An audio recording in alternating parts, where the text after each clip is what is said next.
There's been a handful of us who have labored, in my case, for 16 years to try to get rid of the government guarantee in the secondary mortgage market. We don't need it. It's not helpful. Other OECD nations do not have anything remotely resembling a Fannie and Freddie, and yet they have comparable rates of home ownership and, in many respects, more stable housing markets. We didn't need it.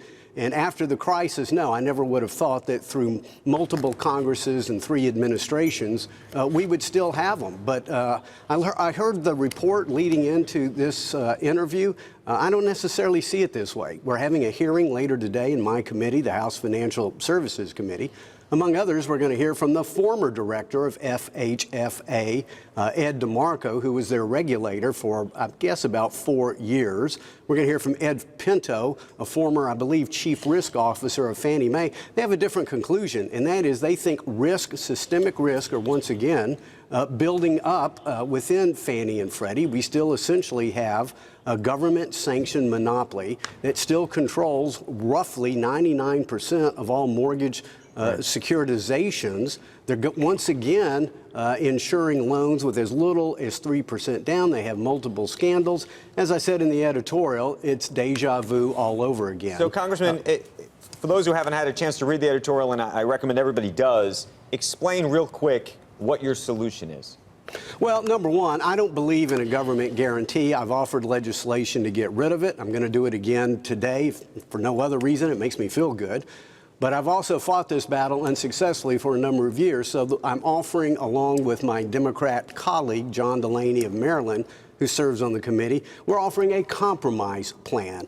And so it recognizes it would codify into law the government guarantee in the mortgage-backed security market, and it would do it through Ginnie Mae, which currently puts a government guarantee on VA, FHA, rural housing What would loans. that do? What would that do in terms of the subsidy, if you will, or the redistributive benefits or effect of what Fannie and Freddie put on the table today?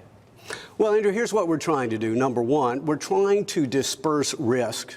We are attempting to ensure that we have lots of private capital in the system and put the taxpayer in the catastrophic risk position only. In addition, we're trying to create a common securitization platform accessible by everyone in the market. So whether it be a big lender, a small lender, a bank lender, a non-bank lender, as opposed to this chokehold that we currently have with Fannie and Freddie. So what we do is over a 5-year period, we don't flip a light switch, but over a 5-year period, we phase out the government charters of Fannie and Freddie. We use the current system of Ginnie Mae, which has 400 issuers as opposed to 2.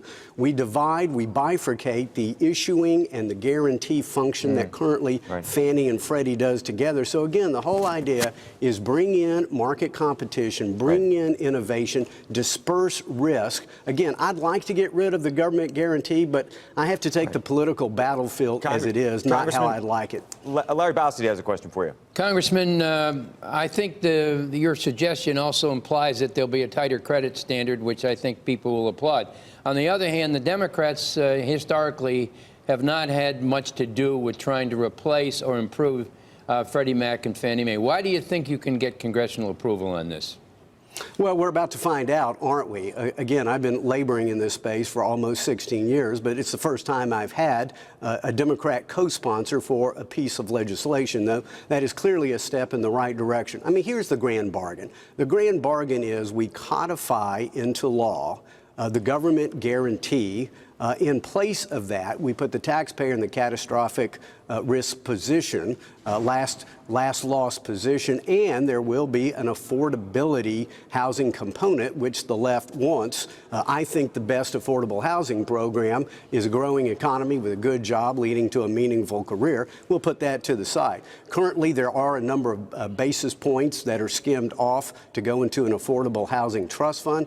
whatever affordable housing component we have is going to have to be something that ultimately is transparent and actually goes not to third-party groups, but people who actually need the help, and we put people into homes they can afford to keep. And what I hope that today's hearing is going to highlight is the risk of doing nothing is huge. It is, again, deja vu all over again. We've got a boiler. It's heating up. Look at debt-to-income ratios. Look at down payment levels. We got risk building up in the system.